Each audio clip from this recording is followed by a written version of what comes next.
tayo sama-sama.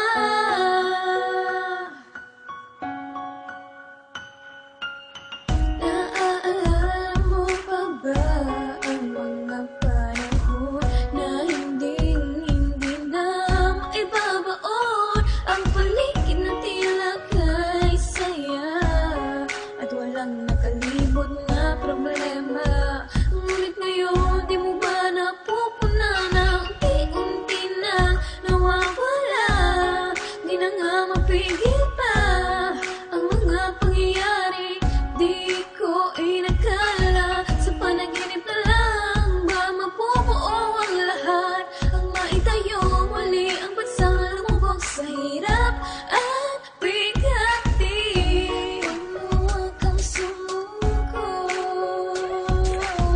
siya lang ay nakagabay sa'yo, dahil alam niyang kakayanin mo. Kakayanin natin to, dahil tayo'y lahing Pilipino. Sasamahan kita, bumangon ka, di ka mawawala. Kumapit ka at tayo'y magkaisa. Tumayo ka na't umahon pa, Pilipino ka. Problema'y kaya, basta lang tayo sama-sama. Tayo sama-sama.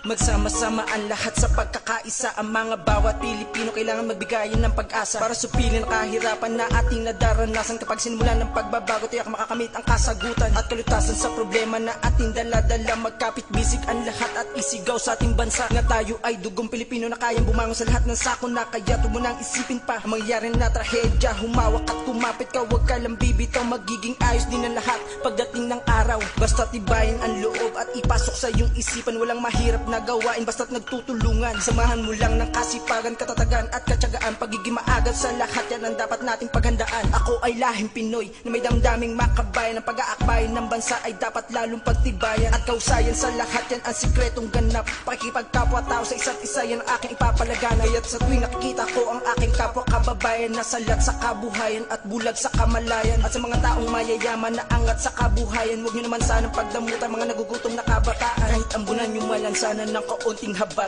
ang mga dumadali sa puso't isip mo hindi na sana makapagpapagabag. Sasamahan